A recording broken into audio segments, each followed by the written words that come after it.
जैसे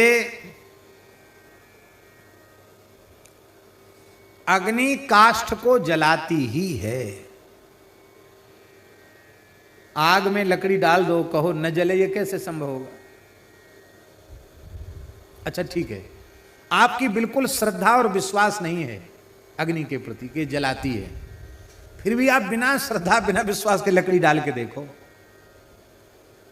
रत्ती पर भी श्रद्धा नहीं है आपकी, अनविश्वास है, फिर भी लकड़ी डाल के देखो जलती कि नहीं जलती है, वो तो जलेगी। ये विलक्षण बात है। नाम में आपकी श्रद्धा विश्वास प्रेम कुछ नहीं है, फिर भी नाम कीर्तन करने से पाप नष्ट होगा होगा होगा, इसमें संदेह नहीं। तुलसी राके कहत ही निकसत पाप पहार, फिर आवन देवत नहीं देत मकार किवार। मलुकदासी कहते हैं, राम नाम एक रति पाप के कोटि पहार, ऐसी महिमा नाम की जारी करे सब छार। और सुन लो, भागवत जी में लिखा है, ब्रह्महा पितृहा गोघ्नो मातृहा चार्यहा भगवान, स्वादहा पुलकसको वापी शुद्धेरन यस्य कीर्तनात्।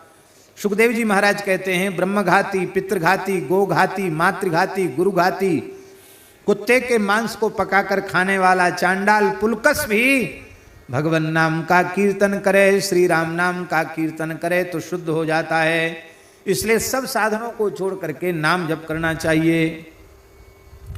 नातः परम कर्व निबंध क्रंतनम मुमुक्षूणाम तीर्थपदानुकीर्तनात्, न यत् पुनः कर्म सुसज्जते मनोरजस्तमोभ्याम कलिलम यदन्यथा।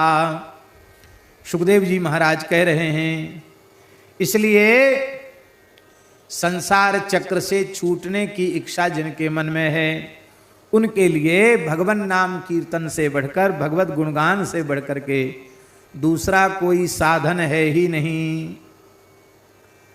जय हो श्री वृंदावन बिहारी लाल की जय। एवं व्रतस्व प्रिय नाम कीर्त्या, जातानुरागो द्रुत चित्त उच्चैः, हसत्यथो रौदति रौति गायत्युन्मादवन् नृत्यति लोकबाह्यः। एवं व्रतस्व प्रिय नाम कीर्त्या। क्या बढ़िया बात है महाराज जी, एकादश स्कंद में नवयोगीश्वर कह रहे हैं, संकल्प पूर्वक प्रतिज्ञा पूर्वक भगवान नाम रूप गुण लीला के गान का जिसने व्रत ले रखा है, उस भाग्यशाली जीव के जीवन में जातानुरागः, उसको भगवत प्रेम अवश्य प्राप्त हो जाएगा। प्रेम लक्षणा रसरूपा भक्ति उसे अवश्य प्राप्त हो जाएगी। जब उसका चित्त द्रवित हो जाएगा, पिघल जाएगा, प्रेम से द्रवित हो जाएगा, तो हसत्यथः, भगवान की ऐसी लीलाओं का दर्शन होने लगेगा, उनको देखकर उसे हंसी कभी आने लग जाएगी। हसती। श्री रघुनाथ दास गोस्वामी पाद राधा कुंड में विराजमान थे और नाम जप कर रहे थे और अपने नेत्रों से अपलक श्री कृष्ण के नित्य विहार की लीला का दर्शन कर रहे थे।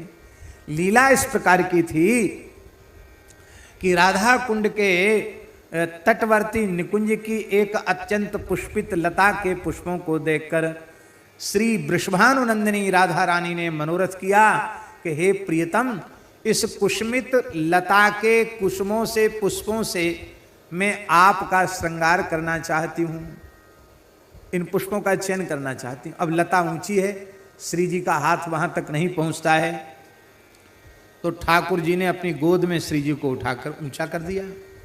तो राधा रानी ने एक हाथ से लता को झुकाया और दूसरे कर कमल से फूल चुन चुन कर, ठाकुर जी ने पीतांबर की झोली बना रखी थी, उस झोली में फूल चुन के डालने लगी।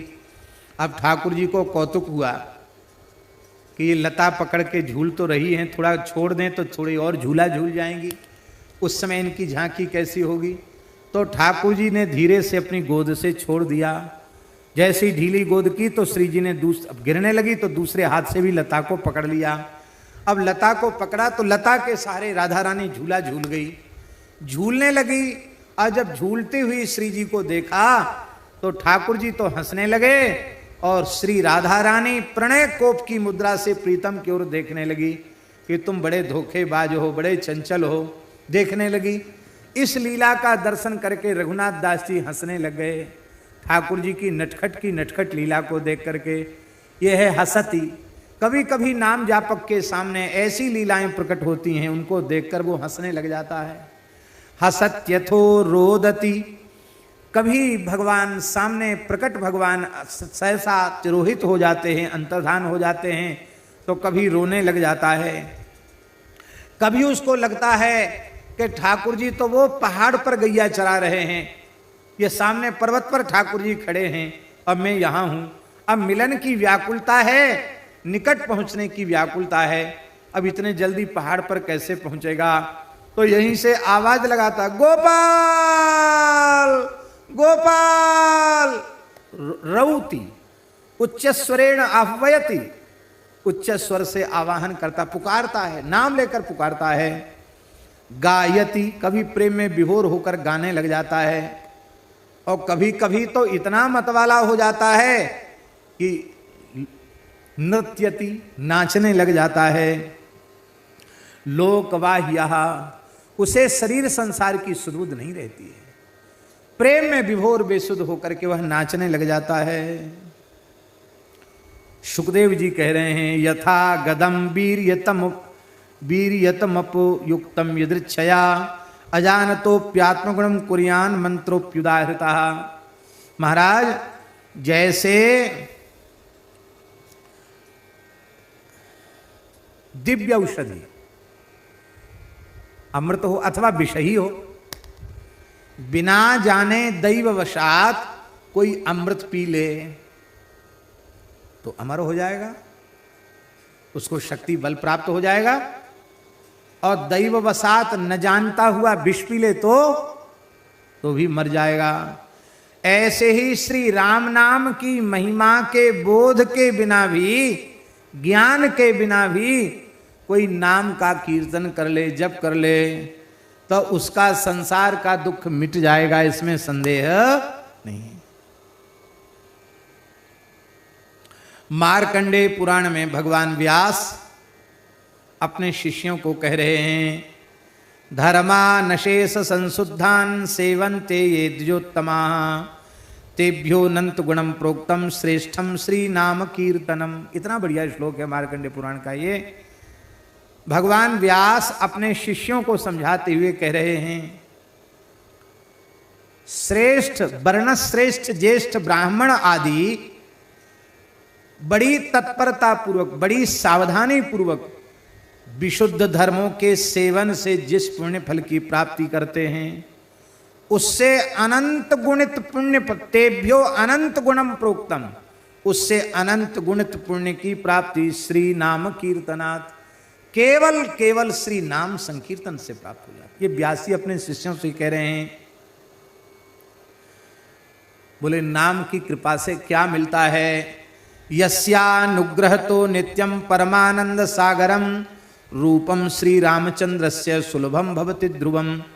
कहते नाम महाराज की कृपा से जीव परमानंद सिंधु में डूब जाता है और श्री सीताराम जी का मंगलमय दर्शन उसे अवश्य हो जाता है, क्योंकि नाम में ही रूप समाहित है, नाम में ही लीला समाहित है और नाम में ही धाम विराजित है, प्रतिष्ठित है।